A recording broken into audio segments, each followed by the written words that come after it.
بسم اللہ الرحمن الرحیم نحمده ونصلي على رسوله الكريم. اعوذ باللہ من الشیطان الرجیم. بسم اللہ الرحمن الرحیم. رب اشرح لي صدری ويسر لي امری واحلل عقدۃ من لسانی یفقہوا قولی. سورۃ الانفال کی آیت نمبر 27 میں اللہ رب العزت کا ارشاد ہے،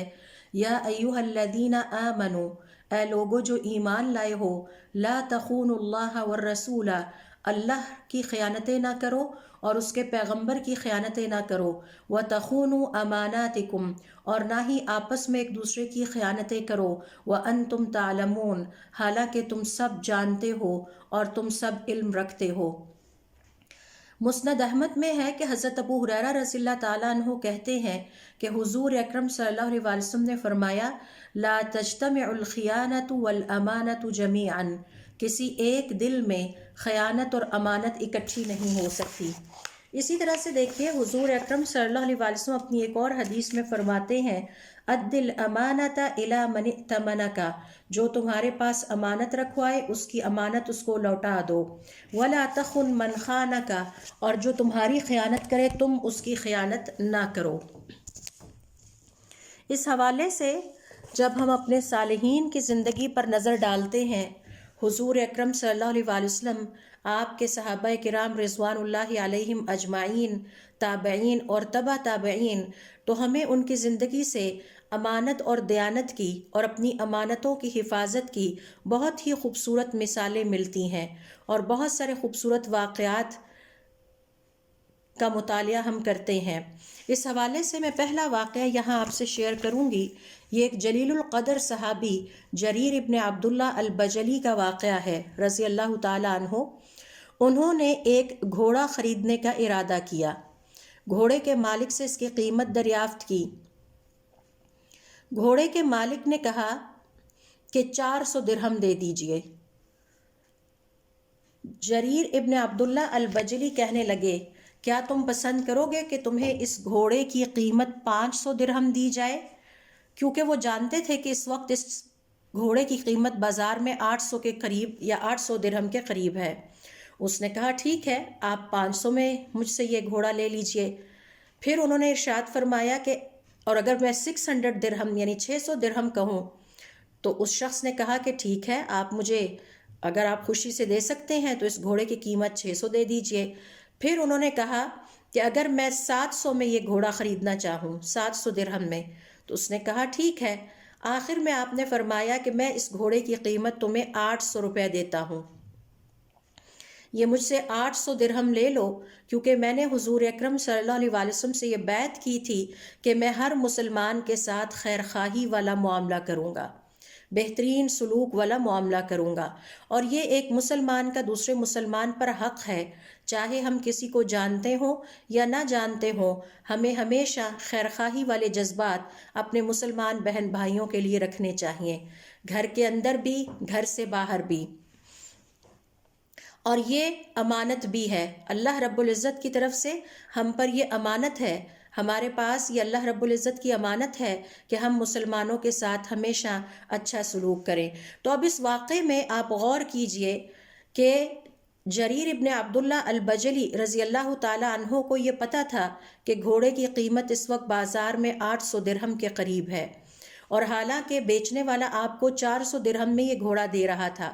لیکن آپ جانتے تھے کہ اگر میں یہ 400 درہم میں خرید لوں گا مجھے تو فائدہ ہوگا، لیکن میرے مسلمان بھائی کو جو کہ گھوڑے کا مالک ہے اسے نقصان پہنچے گا۔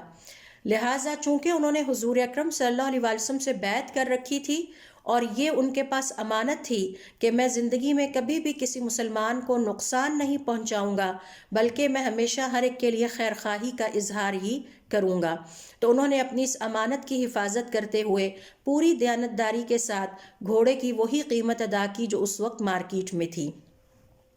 پھر اسی طرح سے دیکھیے ایک اور واقعہ میں آپ سے یہاں شیئر کرتی ہوں۔ ابو الصباح رضی اللہ تعالیٰ عنہ کہتے ہیں، میں نے واصلہ ابن الاسقع کے گھر والوں سے ایک اونٹنی کا سودا طے کیا اور وہ اونٹنی خرید لی۔ جب میں وہ اونٹنی لے کر نکل رہا تھا تو مجھے راستے میں واصلہ مل گئے اور وہ بہت تیزی کے ساتھ اپنی چادر کو گھسیٹتے ہوئے آ رہے تھے، یعنی بہت تیزی کے ساتھ ان کی طرف آ رہے تھے، اور مجھے کہنے لگے اے عبداللہ کیا آپ نے یہ اونٹنی خرید لی ہے؟ میں نے کہا جی ہاں۔ پھر انہوں نے مجھ سے سوال کیا کہ کیا میرے گھر والوں نے آپ کو اس اونٹنی کی خوبیاں اور خامیاں بتا دی ہیں؟ یعنی سودا کرتے ہوئے آپ کو بتایا ہے کہ آپ اگر اس اونٹنی کو خریدیں گے تو اس میں کیا خوبیاں پائی جاتی ہیں اور کیا خامیاں پائی جاتی ہیں؟ تو میں نے کہا کہ خامیاں کیا ہیں آپ مجھے بتا دیجئے، اس میں کیا خوبیاں ہیں اور کیا خامیاں ہیں؟ انہوں نے جواب دیا دیکھنے میں یہ بہت موٹی تازی اور صحت مند ہے، لیکن پھر بھی آپ مجھے بتائیے کیا آپ نے اس اونٹنی کو کسی سفر کی نیت سے خریدا ہے؟ یعنی اس پر بیٹھ کے آپ سفر کرنا چاہتے ہیں یا آپ اس کا گوشت استعمال کرنا چاہیں گے؟ تو میں نے کہا کہ نہیں، میں نے تو اس اونٹنی کو اس لیے خریدا ہے کہ میں اس پہ سفر کرتے ہوئے حج ادا کروں گا یا حج کو جاؤں گا۔ انہوں نے جواب دیا پھر رہنے دیجئے کیونکہ یہ بہت ہی سست رفتار ہے۔ میں نے کہا اللہ رب العزت آپ کی اصلاح فرمائے، آپ کیا چاہتے ہیں کہ کیا میں یہ اونٹنی نہ خریدوں؟ انہوں نے جواب دیا میں نے حضور اکرم صلی اللہ علیہ وسلم کو فرماتے ہوئے سنا ہے تم میں سے کسی کے لیے بھی یہ جائز نہیں کہ وہ اپنے کسی مسلمان بہن بھائی سے خرید و فروخت کرتے ہوئے کسی بھی سودے کی خوبیاں اور خامیاں بیان نہ کرے، بلکہ آپ کو چاہیے کہ اس سودے کی خوبیاں بھی بیان کر دیں اور خامیاں بھی بیان کر دیں تاکہ لینے والا خود انصاف کے ساتھ فیصلہ کر سکے کہ اسے یہ چیز خریدنی ہے یا نہیں خریدنی۔ تو گویا ابو صبا رضی اللہ تعالیٰ عنہ نے جو اونٹنی خریدی تھی واصلہ ابن الاسقا کے گھر والوں سے، واصلہ ابن الاسقا نے اس کے بارے میں حضور اکرم صلی اللہ علیہ وسلم کی تعلیمات کو مد نظر رکھتے ہوئے پوری دیانتداری کا مظاہرہ کرتے ہوئے ابو صبا کو بتایا کہ اس اونٹنی میں کیا خوبیاں ہو سکتی ہیں اور کیا خامیاں ہو سکتی ہیں۔ اسی طرح کی ایک اور مثال دیکھیے، امام ابو حنیفہ رحمۃ اللہ علیہ تجارت کرتے تھے اور کپڑے کی تجارت کیا کرتے تھے۔ ان کے ایک پارٹنر تھے، بزنس پارٹنر تھے جو ان کے ساتھ تجارت میں شریک تھے، ان کا نام بشر تھا۔ بشر ایک دفعہ تجارت کی غرض سے اپنا اور امام ابو حنیفہ رحمۃ اللہ علیہ کا مال لے کر مصر کی طرف روانہ ہونے لگے۔ امام ابو حنیفہ رحمۃ اللہ علیہ نے انہیں کپڑوں کے 70 تھان دیے اور ساتھ ایک لیٹر یا خط لکھا اور اس میں بتایا کہ فلاں فلاں تھان کے اندر یہ عیب پایا جاتا ہے، جب تم میرا سامان وہاں بیچو اور فروخت کرو تو خریدنے والوں کو ضرور بتانا کہ اس تھان میں یہ عیب یا یہ خامی پائی جاتی ہے۔ خیر بشر وہ سامان تجارت کا لے کر آپ سے روانہ ہوئے اور آپ کا خط بھی رکھ لیا اور وہاں جا کے سارا کپڑا بیچ کر فارغ ہو گئے اور پھر کوفہ کی طرف خوش خوش واپس پلٹے اور امام ابو حنیفہ رحمۃ اللہ علیہ کو آ کر خبر دی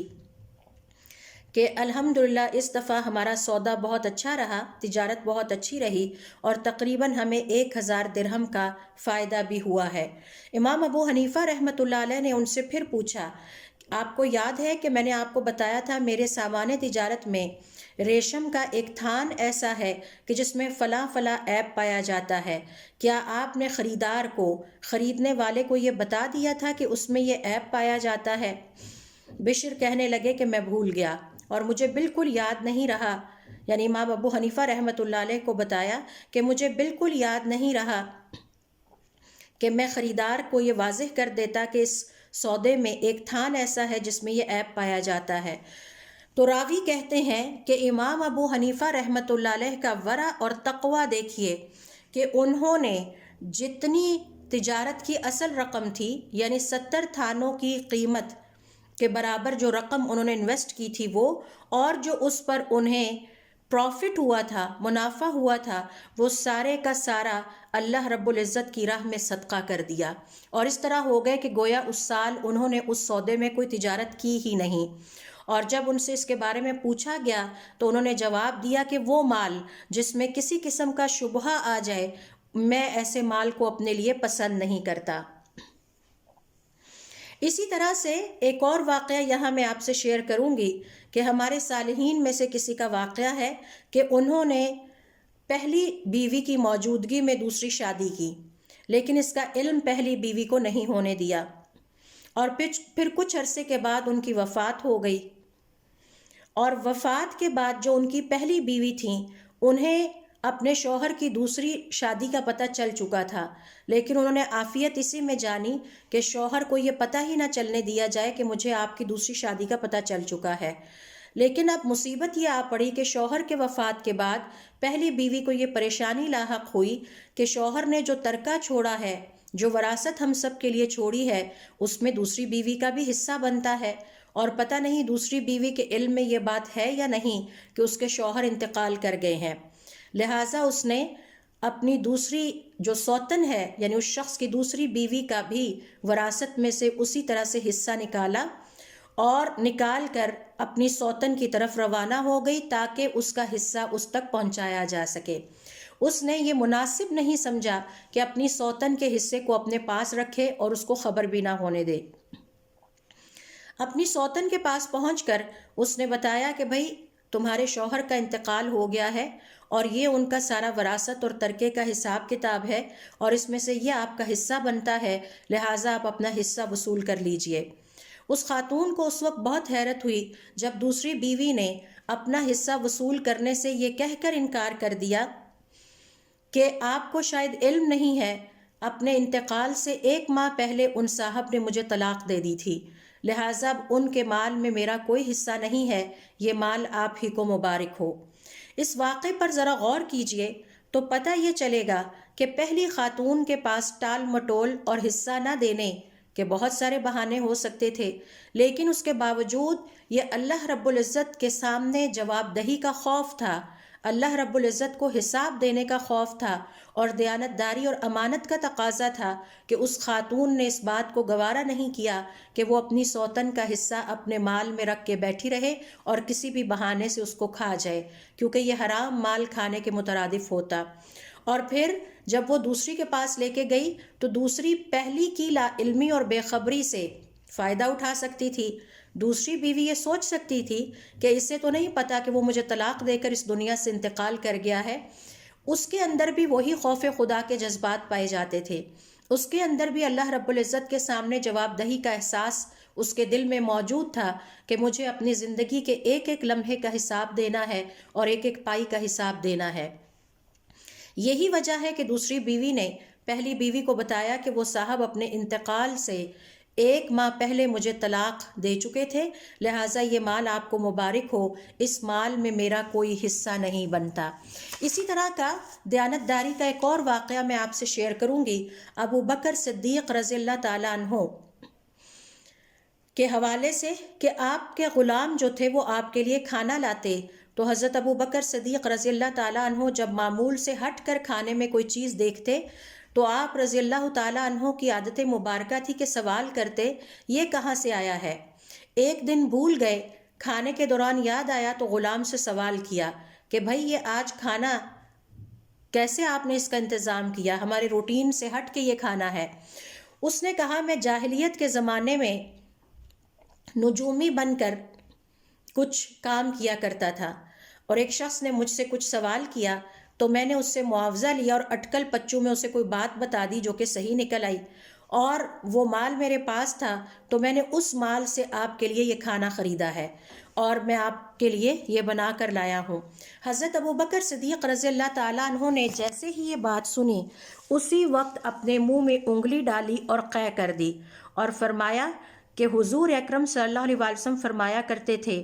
انسان کے جسم میں سے سب سے پہلے پیٹ نے گلنا اور سڑنا ہے، لہٰذا اپنے پیٹ میں صرف پاکیزہ، حلال اور طیب کھانا ڈالو۔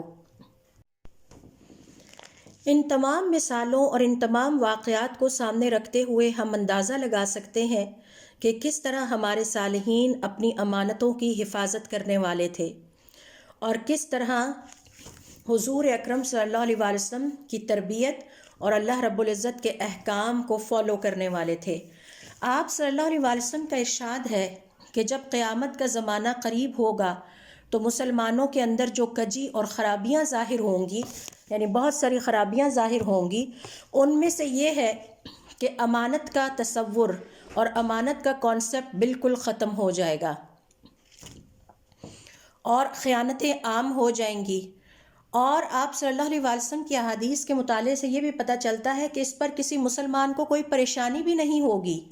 کہ ان کی زندگی میں خیانتیں عام ہو چکی ہیں۔ اس حوالے سے میں یہاں آپ سے ایک حدیث شیئر کرتی ہوں جو کہ حذیفہ ابن یمان رضی اللہ تعالی عنہ کی ہے، اور امید کرتی ہوں کہ تھوڑی یہ لمبی حدیث ہے، آپ اس کو بہت غور سے سنیں گے تاکہ اس بات کو سمجھ سکیں کہ کس طرح آہستہ آہستہ خیانتیں مسلمانوں کی زندگی، مسلمانوں کے کردار اور ان کے لائف سٹائل کا حصہ بن جائیں گی۔ حذیفہ ابن یمان رضی اللہ تعالی عنہ بیان کرتے ہیں کہ ہم سے رسول اکرم صلی اللہ علیہ وسلم نے 2 باتیں بیان فرمائیں، ان میں سے ایک کو تو میں نے اپنی آنکھوں سے دیکھ لیا ہے اور دوسری کا میں انتظار کر رہا ہوں۔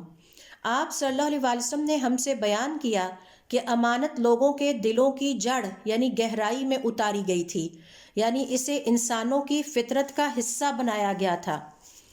تو اللہ رب العزت نے انسانوں کو فطرت پہ پیدا کیا ہے، فطرت سلیمہ عطا کی ہے، اور اس میں انسانوں کے کردار کا حصہ تھی، انسانوں کی فطرت کا حصہ یہ تھا کہ وہ امانت دار تھے۔ پھر قرآن کریم نازل ہوا اور انہوں نے اسے یعنی امانت کو قرآن اور سنت سے پہچانا اور جان لیا،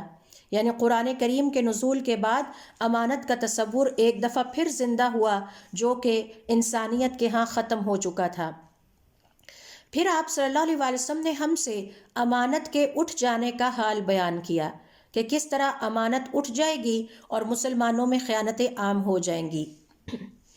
آپ صلی اللہ علیہ وسلم نے فرمایا، اس طرح کہ آدمی سوئے گا اور امانت اس کے دل سے قبض کر لی جائے گی یعنی اٹھا لی جائے گی،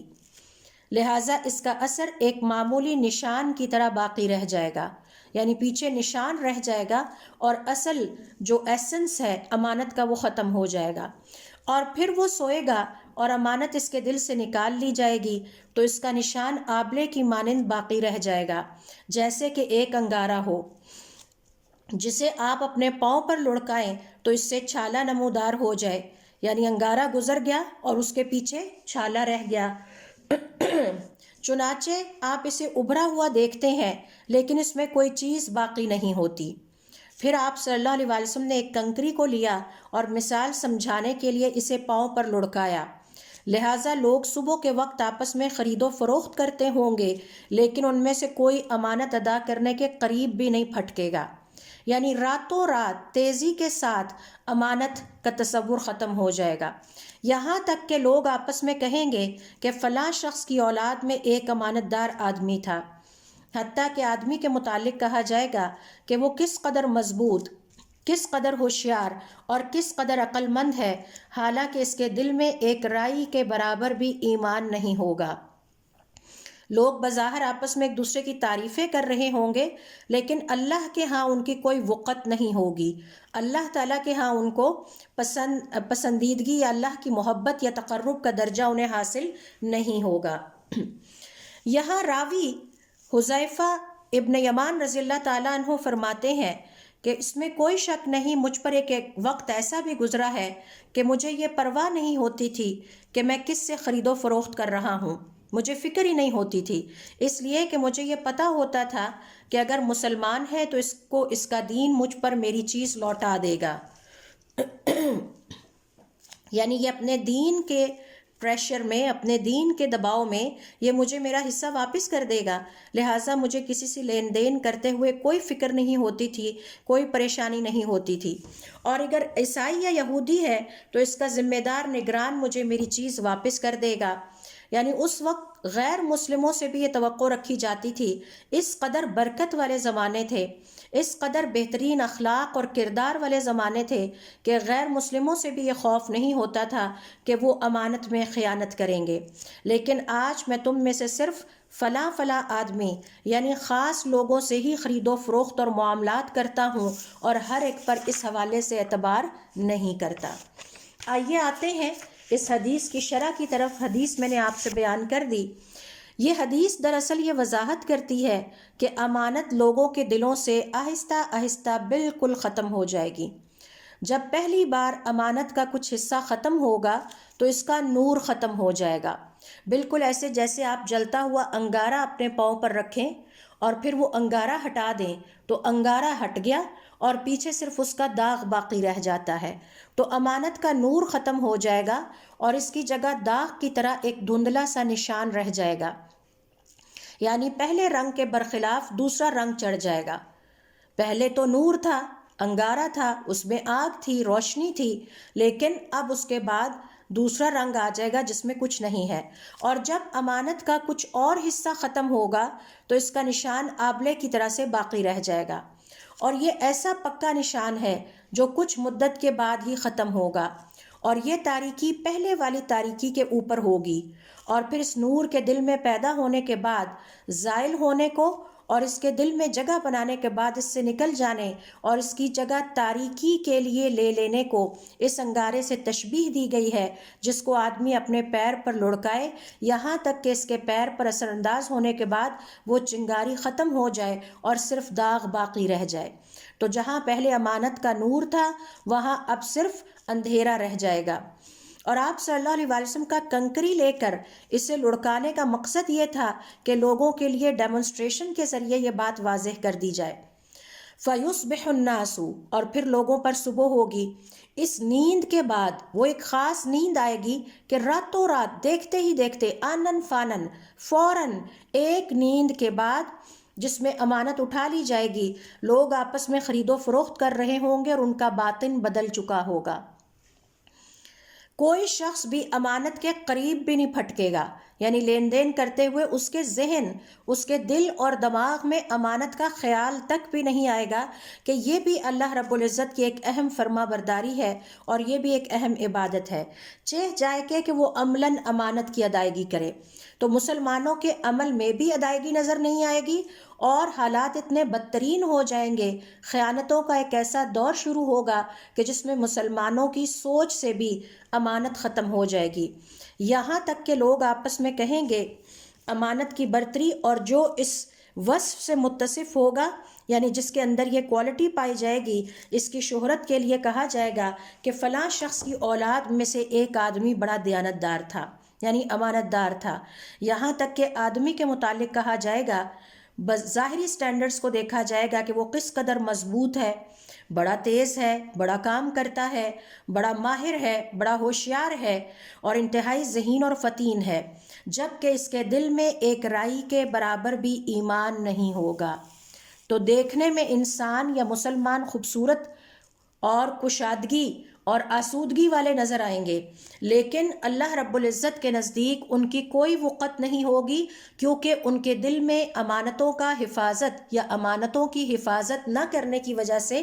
ان کے دل میں ایک رائی کے برابر بھی ایمان نہیں ہوگا۔ تو مسلمانوں کا باطن ختم ہو جائے گا اور صرف ظاہر اور ظاہر ہی رہ جائے گا۔ چہ جائے کہ اس کے اندر امانت پائی جائے جو کہ ایمان کی شاخوں میں سے ہے، تو جب ایمان ہی نہیں رہے گا تو ایمان کی شاخیں کہاں رہیں گی؟ اور پھر راوی کہتے ہیں کہ اس میں کوئی شک نہیں کہ ایک زمانہ تھا، مجھ پر وہ وقت گزرا کہ جب مجھے یہ فکر ہی نہیں ہوتی تھی کہ میں کس سے خرید و فروخت کر رہا ہوں، یعنی مسلمان آپس میں ایک دوسرے کے حوالے سے اتنے مطمئن ہوتے تھے، اتنے بے فکر ہوتے تھے، کسی کو یہ پریشانی نہیں ہوتی تھی کہ میں یہ جو معاملات کر رہا ہوں، لین دین کر رہا ہوں، کہیں اس میں مجھ سے دھوکہ نہ ہو جائے۔ لیکن پھر اس کے بعد خیانتوں کا زمانہ شروع ہوا تو میں محتاط ہو گیا، اور پھر میں نے صرف چند مخصوص لوگوں تک اپنے آپ کو معاملات کے حوالے سے محدود کر لیا، کیونکہ مجھے پتہ چل گیا کہ صرف یہی امانت دار ہیں اور اکثریت اب امانت سے اور دیانت سے محروم ہو چکی ہے۔ تو میں بھروسے کے لوگوں کے ساتھ لین دین کرتا ہوں، جن پر مجھے بھروسہ نہیں ہے میں ان کے ساتھ کسی قسم کا اب لین دین نہیں کرتا۔ اس حدیث کو سامنے رکھتے ہوئے کچھ اس کی مزید وضاحت میں آپ سے شیئر کروں گی کہ اس حدیث میں امانت سے کیا مراد ہے۔ امام قرطبی رحمۃ اللہ علیہ فرماتے ہیں، امانت ہر وہ چیز ہے جس کی حفاظت کرنے کی ذمہ داری مسلمان پر ڈالی گئی ہے، چاہے وہ اللہ رب العزت کی طرف سے اللہ تعالیٰ کے احکام ہوں، اللہ تعالیٰ کے حقوق ہوں، وہ ہمارے پاس امانتیں ہیں۔ حضور اکرم صلی اللہ علیہ وسلم نے جو ہم پر ذمہ داریاں عائد کی ہیں وہ امانتیں ہیں، جیسے مثال کے طور پر آپس میں ایک دوسرے کے حقوق ادا کرنا، ہر ذمہ داری کو قرآن کریم میں امانت کہا گیا ہے۔ سورۃ الاحزاب کی آیت نمبر 72 میں اللہ رب العزت کا ارشاد ہے، اِنَّا عَرَضْنَا الْأَمَانَةَ عَلَى السَّمَاوَاتِ وَالْأَرْضِ، ہم نے ان ذمہ داریوں کو آسمانوں اور زمین پر پیش کیا، وَالْجِبَالَ اور پہاڑوں پر، فَأَبَيْنَ أَن يَحْمِلْنَهَا تو انہوں نے انکار کر دیا کہ وہ یہ ذمہ داری کا بوجھ نہیں اٹھا سکتی، وَأَشْفَقْنَا مِنْهَا اور وہ اس کی جواب دہی کے خوف سے ڈر گئیں، وَحَمَلَهَا الْإِنسَانُ انسان نے آگے بڑھ کر ان ذمہ داریوں کو اٹھایا، إِنَّهُ كَانَ ظَلُومًا جَهُولًا اس نے اپنے آپ کو ظالم بھی ثابت کیا اور جاہل بھی ثابت کیا۔ اس آیت کی تفسیر کے حوالے سے ہم اپنے پہلے سیشن میں بہت تفصیل سے سیکھ چکے ہیں۔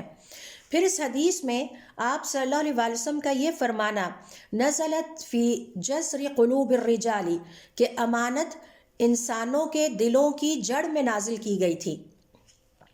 جڑ دراصل کسی چیز کی بنیاد کو کہا جاتا ہے۔ امام نووی رحمۃ اللہ علیہ فرماتے ہیں کہ یہ جو لفظ جڑ یہاں پر آیا ہے اس کا مطلب بنیاد ہے، اور اس کا مطلب یہ ہے کہ دل کی گہرائی میں اترنا، یعنی اللہ تعالیٰ نے انسانوں کی فطرت کا حصہ بنایا تھا۔ جب برکت والے زمانے تھے اور جب انسان اپنی فطرت کے مطابق زندگی گزار رہے تھے تو اس وقت ان کی فطرت میں یہ بات شامل تھی کہ وہ امانت دار تھے اور دیانت دار تھے، اور اپنی ذمہ داریوں کو انتہائی احتیاط کے ساتھ ادا کرتے تھے۔ پھر اسی طرح سے حدیث میں جو آپ صلی اللہ علیہ وسلم کے یہ الفاظ ہیں، ثم حدثنا عن رفع الامانۃ، پھر آپ صلی اللہ علیہ وسلم نے ہم سے امانت کے اٹھ جانے کے حالات بیان کیے، اور یہاں امانت کے اٹھ جانے سے مراد یہ ہے کہ جب خیانتیں عام ہو جائیں گی اور امانت چلی جائے گی، امانت اٹھا لی جائے گی، امانت ختم ہو جائے گی، اور ایسے لوگ چلے جائیں گے کہ جو دیانت دار ہوا کرتے تھے، اور لوگ بیٹھ کر ان دیانت دار لوگوں کے صرف قصے ہی یاد کیا کریں گے، اپنی زندگیوں میں ان کو یاد کیا کریں گے۔ پھر آپ صلی اللہ علیہ وسلم کا یہ فرمانا کہ راتوں رات انسانوں کی فطرت میں سے، انسانوں کے دلوں میں سے امانت کو اٹھا لیا جائے گا۔ یہ اس بات کی دلیل ہے کہ آنن فانن تیزی کے ساتھ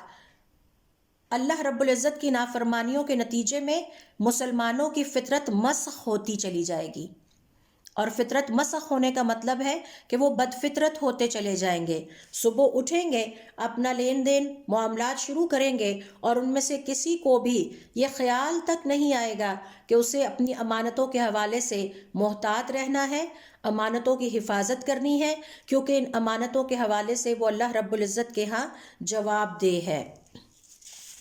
اور پھر لوگ آپس میں ایک دوسرے کو ظاہری معیار، ظاہری سٹینڈرڈز کے ذریعے پرکھیں گے، ایک دوسرے کی شکل و صورت پر ان کی تعریفیں کریں گے، ایک دوسرے کی ظاہری مال و دولت کی بنیاد پر ان کی تعریفیں کریں گے، ان کی زبان کی بنیاد پر ان کی تعریفیں کریں گے، لیکن کوئی بھی اس بات کی طرف توجہ نہیں دے گا کہ اس کا کردار کیسا ہے۔ لہٰذا امانت اٹھا لی جائے گی، اور یہ ایمان کی کمزوری کی علامت ہوگی۔ کسی شخص کی اپیرنس سے متاثر ہونا یہ کوئی معیار نہیں ہے، بلکہ معیار اصل میں کردار ہے۔ چونکہ مسلمانوں کا باطن ختم ہو جائے گا، خیانتیں عام ہو جائیں گی، ان کے نزدیک کردار کی کوئی اہمیت نہیں رہے گی، اور مسلمان ظاہری چیزوں کو اہمیت دیں گے، ایمان، عمل صالح اور کردار کی مضبوطی کو نظر انداز کریں گے، اور اس کی بنیاد پر آپس میں ایک دوسرے کو پرکھیں گے نہیں، نہ ایک دوسرے کی تعریف ایمان کی بنیاد پر کریں گے، نہ عمل صالح کی بنیاد پر کریں گے، نہ کردار کی بنیاد پر کریں گے۔ تو مسلمانوں کے معیار اس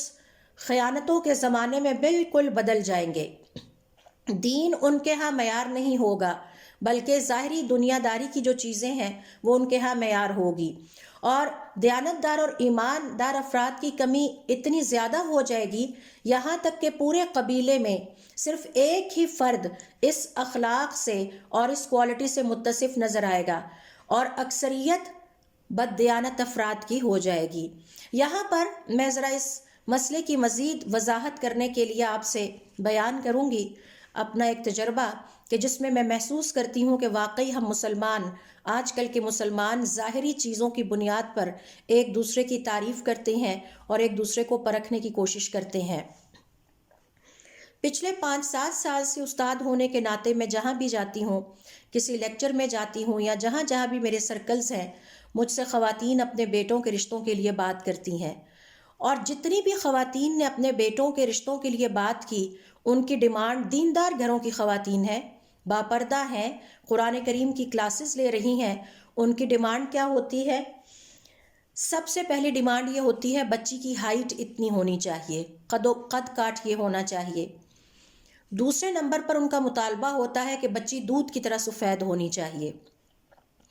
تیسری شرط ان ماؤں کی یہ ہوتی ہے کہ ہماری ہونے والی بہو پینسل کی طرح باریک ہونی چاہیے. مجھے صرف ایک والدہ کے بارے میں یاد ہے پچھلے 5 سے 7 سال کے تجربے میں کہ ان خاتون کا کہنا تھا کہ بچی حجاب کرنے والی ہو، 5 وقت کی نمازی ہو، اور منیمم لیول یہ ہے کہ قرآن کریم کا ترجمہ اس نے پڑھ رکھا ہو. اور میں جب بچی سے ملوں گی میں اس کے قرآن کریم کا ٹیسٹ لوں گی. میں یہ تسلی کرنا چاہتی ہوں کہ آنے والی نسلیں، میرے بچے ایسی گود میں پلیں جن کی ماں کو دین کی سمجھ ہو اور کم از کم وہ ترجمہ قرآن کریم پڑھ سکتی ہو اور سمجھ سکتی ہو. تو آپ اندازہ لگائیے کہ کس قدر ہم ظاہری پیمانوں اور ظاہری سٹینڈرڈز کو آج کل کے مسلمان اہمیت دینے لگ گئے ہیں. اس کے بعد اضافی کوالٹی یہ کہی جاتی ہے کہ بچی کھاتے پیتے گھر کی ہونی چاہیے. غالباً وہ بہت کچھ ساتھ لے کر آئے گی. یہ بھی وہ لالچ اور حرص ہے جو کہ آج کل کے مسلمان کی زندگی میں عام ہو چکا ہے. تو یہ جو حدیث میں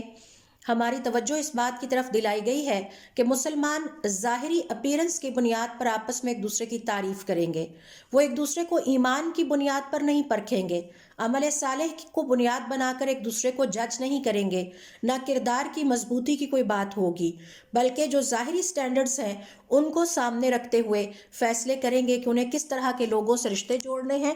اور کس طرح کے لوگوں سے میل ملاپ رکھنا ہے.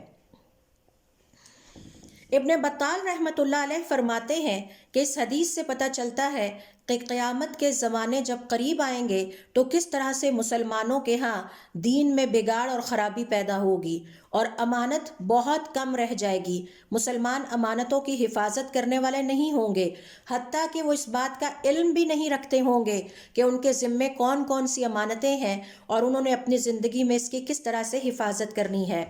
اس حوالے سے علماء کرام کا یہ کہنا ہے کہ آج اگر ہم اپنے ارد گرد نظر دوڑائیں تو ہمیں حضور اکرم صلی اللہ علیہ وسلم کی یہ حدیث سچ ہوتی ہوئی نظر آتی ہے. آپ 100 کے قریب افراد کو ٹٹولیں گے، ان کے ساتھ لین دین کریں گے، آپ کو ان میں سے صرف ایک ہی امانت دار اور دیانتدار محسوس ہوگا، اور بہت کم آپ کو ایسے مسلمان ملیں گے جو اللہ رب العزت کی امانتوں کی حفاظت کرنے والے ہیں اور جو حضور اکرم صلی اللہ علیہ وسلم کی طرف سے دی گئی امانتوں کی حفاظت کرنے والے ہیں یا آپس میں ایک دوسرے کے حقوق کی امانتوں کی حفاظت کرنے والے ہیں. اکثر ایک دوسرے کے حقوق کھاتے رہتے ہیں اور یہ سمجھتے ہیں کہ ہم بہت عقل مند ہیں، ہم بہت سمجھدار ہیں کیونکہ ہم نے اپنے مسلمان بہن بھائی کو کوئی فائدہ نہیں پہنچنے دیا. حالانکہ یہ سب سے بڑا بے وقوفی کا اور کم عقلی کا فیصلہ ہے. اسی طرح سے یہ حدیث ہماری توجہ اس بات کی طرف بھی دلاتی ہے کہ انسانوں کی فطرت سے، مسلمانوں کی فطرت اور کردار سے دیانتداری بہت تیزی کے ساتھ نکل جائے گی. یعنی صرف ایک نیند، ایک دفعہ وہ سوئیں گے اور اگلی دفعہ وہ اپنی اس دیانتداری کے وصف سے، خوبی سے اور کوالٹی سے فارغ ہو چکے ہوں گے، اور امانت بہت کم لوگوں میں رہ جائے گی، اکثریت مسلمانوں کی خیانت کرنے والے ہوں گے. امام نووی رحمۃ اللہ علیہ فرماتے ہیں اس حدیث سے ہمیں یہ پتہ چلتا ہے کہ امانت دلوں سے آہستہ آہستہ مرحلہ وار ختم ہو جائے گی. اسی طرح سے شیخ ابن عثیمین رحمۃ اللہ علیہ فرماتے ہیں اس حدیث سے ہمیں ایک بہت اہم نقطہ پتہ چلتا ہے، اور وہ نقطہ یہ ہے کہ ہم اللہ رب العزت سے اپنے ایمان کی سلامتی کی دعا کرتے رہیں، ہمارا ایمان سلامت رہے، یہ ایمان ہم سے چھین نہ لیا جائے، اور اللہ رب العزت سے اس ایمان پر ثابت قدمی کی دعا کرتے رہیں، اور اللہ رب العزت سے دعا کرتے رہیں کہ ہم اس امانت کی کوالٹی سے محروم نہ ہوں. اور اس کے لیے ضروری ہے کہ جب ہم سونے لگیں تو سونے کے اذکار پڑھ کر سوئیں تاکہ ہمارے ایمان کی حفاظت کا اللہ رب العزت کی طرف سے بندوبست جاری رہے، اور جب ہم اپنی نیند سے اٹھیں تو ہم نیند سے اٹھنے اور جاگنے کے اذکار پڑھ لیں. کیونکہ اس بات کا خدشہ موجود ہے کہ جو مسلمان سوتے ہوئے سونے کے اذکار پڑھنے کے بغیر سو جاتا ہے، اس کا ایمان جب وہ اٹھے گا تو کچھ نہ کچھ ناقص ہو چکا ہوگا۔ لہٰذا اپنے ایمان کی حفاظت کرنے کے لیے ضروری ہے کہ سونے کے اوقات کے اذکار کو بھی پڑھا جائے کہ اللہ رب العزت ہمارے دین اور ایمان کی حفاظت فرمانا اور سلامتی کے ساتھ ہمیں یہ نیند عطا فرمانا، اور اس کے بعد جب سو کر اٹھے تو اس وقت بھی اپنے اذکار کو کرے تاکہ اللہ رب العزت کی طرف سے اس کے ایمان میں کوئی کمی نہ آئے اور اس کے ایمان کی حفاظت ہوتی رہے۔ اور یہ بہت امپورٹنٹ پوائنٹ ہے، یہ ہم سب کو نوٹ کر لینا چاہیے۔ اسی طرح سے اس حدیث کے مطالعے سے ہمیں یہ پتہ چلتا ہے کہ خیانتوں کے زمانے میں صرف ظاہری حالات کی بنیاد پر مسلمان ایک دوسرے کو پرکھیں گے، ایک دوسرے کی شکل و صورت ان کے نزدیک اہمیت کی حامل ہوگی، ایک دوسرے کا پہننا اوڑھنا ان کے نزدیک اہمیت کا حامل ہوگا، ایک دوسرے کی مال و دولت پر ان کی نظر ہوگی، لیکن کوئی بھی مسلمان کردار کی، ایمان کی، عمل صالح کی بنیاد پر آپس میں ایک دوسرے کو پرکھنے کی کوشش نہیں کرے گا۔ تو اس طرح سے مسلمان داخلی طور پر بہت کمزور ہو جائیں گے اور باطنی طور پر بہت کمزور ہو جائیں گے، اور مسلمانوں کے معیار اور سٹینڈرڈ بہت ہی گر جائیں گے۔ پھر اسی طرح سے اس حدیث سے ہمیں یہ بھی پتہ چلتا ہے کہ امانت دراصل ایمان ہے۔ یہی وجہ ہے کہ آپ صلی اللہ علیہ وسلم نے فرمایا جس کے اندر امانت نہیں ہے اس کا دین نہیں ہے۔ اور اس حدیث سے ہمیں یہ بھی پتہ چلتا ہے کہ اسلام کے اخلاقیات اور اسلام کی اصل روح اور اسلام کی تعلیمات خود مسلمانوں کے درمیان اجنبی ہو جائیں گی، یعنی کسی کو پتہ ہی نہیں ہوگا کہ دیانتداری کی اہمیت کیا ہے، امانت کیا ہے۔ تو یہ مسلمانوں کے جو اخلاق ہیں وہ مسلمانوں کے درمیان ہی اجنبی ہو جائیں گے۔ غیبت کرنا انہیں اچھا لگے گا، سچ بولنے میں بہت دقت محسوس ہوگی، جھوٹ بول کر اپنے فائدے اکٹھے کرنا ان کے لیے آسان ہوگا، جھوٹی گواہیاں دینے والے ہوں گے۔ لیکن مسلمان کے اخلاق کیا ہوتے ہیں، اسلام کے اخلاقیات کیا ہیں، زمانے میں اور قیامت کا جو قریب کا وقت ہے اس میں مسلمانوں کے ہاں اتنی کجی اور خرابی بڑھ جائے گی کہ ان کے اپنے اسلامی اخلاق ہی اجنبی ہو جائیں گے، انہیں کوئی جانتا ہی نہیں ہوگا، چہ جائے کہ اس پر کوئی عمل کرنے والا ہو۔ یہ ہیں وہ چند لیسنز جو ہم اس حدیث سے سیکھتے ہیں امانت کے حوالے سے۔ آئیے اب دیکھتے ہیں کہ امانت کی یا خیانت، امانتوں میں خیانت کرنے والے کی مذمت ہمارے دین میں کس طرح سے بیان کی گئی ہے، اور اس کی دنیا اور آخرت میں اللہ رب العزت نے کیا سزائیں بیان کی ہیں، تاکہ ہم اپنا محاسبہ نفس کر سکیں اور اللہ تعالی ہمیں اپنے اصلاح کی توفیق عطا فرمائے۔ اس حوالے سے دیکھیے کہ خیانت کو منافقین کی صفت کہا گیا ہے، یعنی آپ جس مسلمان کو دیکھیں آپ کے ارد گرد اگر کوئی خیانتوں کا ارتکاب کر رہا ہے تو اس کا مطلب ہے کہ اب اس کا ایمان کمزور پڑ چکا ہے اور یہ انسان منافقت کے راستے پر چل نکلا ہے۔ حضرت ابو ہریرہ رضی اللہ تعالیٰ عنہ فرماتے ہیں حضور اکرم صلی اللہ علیہ وسلم نے فرمایا آیت المنافق ثلاث، منافق کی 3 نشانیاں ہیں، اور ان میں سے ایک یہ ہے کہ وہ اپنی امانتوں کی حفاظت کرنے والا نہیں ہوتا، یعنی امانتوں میں خیانت کرنے والا ہوتا ہے۔ سورۃ الانفال کی آیت نمبر 58 میں خیانت کرنے والوں کی مذمت کرتے ہوئے اللہ رب العزت نے انتہائی سخت الفاظ میں بیان فرمایا ہے ان اللہ لا يحب الخائنین، اللہ تعالیٰ خیانت کرنے والوں سے محبت نہیں رکھتا۔ اللہ رب العزت کو وہ انسان قطعاً محبوب نہیں ہے، وہ مسلمان جو امانتوں میں خیانت کرنے والا ہے۔ اسی طرح سے دیکھیے حضور اکرم صلی اللہ علیہ وسلم اپنی ایک حدیث میں فرماتے ہیں کہ خیانت کرنے والا یا امانتوں میں خیانتیں کرنے والا یا امانتوں کی حفاظت نہ کرنے والا قیامت والے دن زبردست ذلت اور رسوائی سے دوچار ہوگا۔ آپ صلی اللہ علیہ وسلم فرماتے ہیں قیامت والے دن انسان اپنے اپنے گناہوں کے مطابق گروہوں میں چھٹ جائیں گے، ہر گروہ والوں کے ہاتھ میں مخصوص پرچم ہوگا اور اس پرچم پر لکھا ہوا ہوگا کہ انہوں نے دنیا کی زندگی میں کون سی غلطی کی، کون سی اللہ رب العزت کی نافرمانی کی۔ لہٰذا امانتوں میں خیانتیں کرنے والوں کے ہاتھوں میں بھی پرچم ہوں گے اور انہیں دیکھ کر دور سے پہچانا جا سکے گا کہ یہ امانتوں میں خیانتیں کرنے والے لوگ ہیں۔ اسی طرح سے قرآن کریم کے مطالعے سے ہمیں پتہ چلتا ہے کہ خیانت کرنے والے آگ کے راستے پر چل رہے ہوتے ہیں۔ اللہ رب العزت نے سورۃ التحریم کی آیت نمبر 10 میں حضرت نوح علیہ السلام اور حضرت لوط علیہ السلام کی گھریلو خواتین کا ذکر کیا جنہوں نے اپنے شوہروں کی خیانت کی، اور یہ خیانت یہ تھی کہ ان کے گھر میں اللہ رب العزت کا پیغام آیا لیکن انہوں نے حق کا ساتھ دینے سے انکار کر دیا اور خیانت کی مرتکب ہوئیں، اور پھر دیکھیے اللہ رب العزت نے ان کی کیا سزا بیان فرمائی۔ ضرب اللہ مثلا للذین کفروا امرأۃ نوح وامرأۃ لوط، اللہ رب العزت کافروں کے لیے مثال بیان کرتا ہے حضرت نوح علیہ السلام کی بیوی اور حضرت لوط علیہ السلام کی بیوی کی۔ کانتا تحت عبدین من عبادنا صالحین، یہ دونوں ہمارے نیک بندوں کے ماتحت تھیں۔ فخانتاہما، دونوں نے اپنے شوہروں کی خیانت کی۔ کیا خیانت کی؟ کہ اللہ رب العزت کے پیغام کو ماننے سے انکار کر دیا اور اپنے شوہروں کا ساتھ دینے سے انکار کر دیا۔ فلم یغنیا عنہما من اللہ شیئا، جب انہوں نے اس طرح سے اللہ رب العزت کی دشمنی دونوں خواتین نے مول لی تو اللہ کے مقابلے میں پھر کسی چیز نے ان کو کوئی کام نہیں دیا۔ وقیل ادخلا النار مع الداخلین، تو ان دونوں کا انجام یہ تھا کہ کہہ دیا گیا اب تم آگ میں داخل ہو جانے والوں کے ساتھ دونوں عورتیں داخل ہو جاؤ۔ تو یہ جو خیانتیں کرنے والے ہیں یہ دراصل جہنم کی طرف جانے والے راستوں پر چلنے والے لوگ ہیں۔ اللہ رب العزت ہمیں اس سے محفوظ فرمائے اور اپنے اصلاح کی توفیق عطا فرمائے۔ پھر اسی طرح سے خیانت کی مذمت کے لیے یہی کافی ہے کہ حضور اکرم صلی اللہ علیہ وسلم نے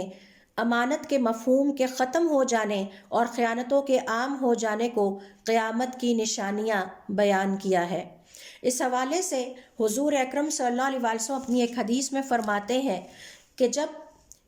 پل صراط کو جہنم کے اوپر لا کے فکس کر دیا جائے گا، یعنی باندھ دیا جائے گا، اور تمام انسانوں کو حکم ہوگا کہ اب وہ پل صراط کے اوپر سے گزریں۔ اور یہ نوٹ کیجئے کہ یہ منظر ہے پل صراط کا۔ اس سے پہلے جو منظر میں نے آپ سے شیئر کیا کہ خیانت کرنے والوں کے ہاتھوں میں پرچم ہوگا اور اس پرچم پہ لکھا ہوگا کہ انہوں نے کیا خیانتیں کی تھیں، وہ میدان حشر کی ذلت اور رسوائی ہے۔ وہاں الگ سے ذلت اور رسوائی سے گزرنا ہوگا، اور یہ بھی ایک قسم کا ٹارچر ہوتا ہے، اور پل صراط کے اوپر الگ سے ذلت اور رسوائی ہوگی۔ تو پل صراط کے ایک جانب رحم کھڑا ہوگا، یعنی صلہ رحمی کی وجہ سے، اور دوسری طرف امانت قیامت کے روز پل صراط پر مومن کو روک لے گی۔ ہر اس مسلمان کو جس نے دنیا کی زندگی میں اپنی کسی بھی امانت یا تمام امانتوں کی حفاظت نہیں کی، پھر دو فرشتے آ کر اس سے مطالبہ کریں گے لاؤ پہلے اپنی امانتیں ادا کرو، پھر تمہیں پل صراط سے گزرنے کا موقع دیا جائے گا۔ وہ شخص کہے گا کہ دنیا تو آج ختم ہو گئی، اب تو میرے پاس کچھ بھی نہیں ہے، میں کیسے اپنی امانتیں آج ادا کروں؟ وہ فرشتے اسے کہیں گے اپنے نیچے دیکھو، پھر اسے اپنی وہ امانتیں جہنم کی گہری تہ میں نظر آئیں گی۔ وہ دونوں فرشتے اسے حکم دیں گے جاؤ جا کے اپنی وہ امانتیں لے کر آؤ اور حقداروں کے حوالے کرو، اور پھر وہ ان کو لینے کے لیے نیچے اترے گا اور وہیں سے جہنم کی گہری تہ میں گر جائے گا۔ اسی روایت سے ملتی جلتی روایت امام احمد ابن مسعود رضی اللہ تعالیٰ عنہ سے بیان کرتے ہیں اور فرماتے ہیں کہ آپ صلی اللہ علیہ وسلم نے فرمایا کہ اللہ کی راہ میں شہید ہو جانا ہر گناہ کا کفارہ ہو سکتا ہے سوائے امانت کے۔ اللہ کے کسی بندے کو قیامت والے دن حاضر کیا جائے گا اور اس نے خوب نیکیاں کی ہوں گی، حتیٰ کہ وہ اللہ کی راہ میں شہید ہو گیا ہوگا، تو اس بندے سے کہا جائے گا لاؤ آج اپنی امانتیں ادا کرو۔ وہ شخص کہے گا اے میرے رب، میں کیسے اب وہ امانتیں ادا کر سکتا ہوں، اب تو دنیا ہی ختم ہو گئی، وہ سارا مال اسباب ختم ہو چکا، اب میرے پاس کچھ بھی نہیں ہے، میں کہاں سے وہ سب کچھ دوبارہ ادا کروں؟ تو اللہ رب العزت حکم دیں گے اسے حاویہ کی طرف لے چلو، اور پھر اسے حاویہ کی طرف لے کر فرشتے روانہ ہو جائیں گے۔ یہ وہی حاویہ ہے جس کے بارے میں سورۃ القاریہ کی آیت نمبر 8 اور 9 میں اللہ رب العزت کا ارشاد ہے وَأَمَّا مَنْ خَفَّتْ مَوَازِينُهُ، اور جس کے اعمال نامے اور جس کے پلڑے اس دن ہلکے ہو گئے فَأُمُّهُ حَاوِيَةٌ، تو جہنم کی گہری ترین تہ حاویہ اس کی جائے پناہ بنے گی۔ اور پھر اس کے بارے میں کہا جائے گا اسے ہاویہ کی طرف لے چلو. جب اسے ہاویہ کی طرف لے چلیں گے تو وہ جہنم کی گہرائی میں اپنی امانتوں کو دیکھے گا اور لالچ کرے گا، اور اسے یاد آئے گا کہ اس نے فلاں کا حق نہیں ادا کیا، اس نے فلاں نے اس کے پاس امانت رکھوائی تھی جو اس نے پوری طرح اس کو واپس نہیں کی اور آدھی واپس کی. ساری امانتیں اسے جہنم کی گہری تہ میں پڑی ہوئی نظر آئیں گی. اب وہ لالچ کرے گا کہ وہ جائے اور جا کے ان کو نکال لائے اور ہر صاحب حق کو اس کا حق لوٹا دے. آخر کار وہ ان امانتوں کے پیچھے جہنم کی تہ میں اترے گا اور پھر وہاں سے نکل نہیں سکے گا. تو یہ ہے وہ چند احادیث کے جن سے ہمیں پتہ چلتا ہے امانتوں میں خیانت کرنے والوں کا انجام کیا ہوگا اور دنیا اور آخرت میں کس قسم کے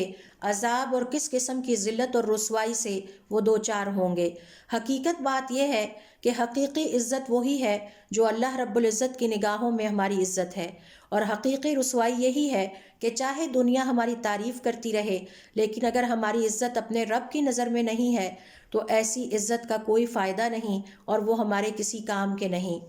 ہمیں یہ بات بحیثیت مسلمان کے کبھی بھی نہیں بھولنا چاہیے، اور یہ ابن مسعود رضی اللہ تعالیٰ عنہ کا قول ہے، نماز امانت ہے، وضو اللہ تعالیٰ کی امانت ہے، ناپ تول اللہ تعالیٰ کی امانت ہے. اور پھر اس طرح کی بہت ساری چیزیں گنواتے ہوئے انہوں نے فرمایا کہ جو کوئی تمہارے پاس کوئی چیز رکھوا دے تو وہ بھی امانت ہے، اور امانت ان کے حقداروں کو جو ان کے مستحق ہیں ان کو واپس کر دیا کرو. اللہ تعالیٰ مجھے اور آپ کو، ہم سب کو اپنی اصلاح کی توفیق عطا فرمائے. سب سے بڑی غلطی جو ہم کرتے ہیں وہ یہ کہ دین کا علم حاصل کرنے کے لیے وقت نہیں نکالتے. اللہ رب العزت ہمیں توفیق دیں کہ ہم اس کے دین کو سیکھنے کے لیے وقت نکالیں اور پھر جو کچھ سیکھیں اس پر عمل کریں. ہم سے جو گزشتہ غلطیاں ہو چکی ہیں اللہ رب العزت ہماری وہ غلطیاں معاف فرمائے. سبحانک اللہم و بحمدک اشہد ان لا الہ الا انت استغفرک و اتوب الیک.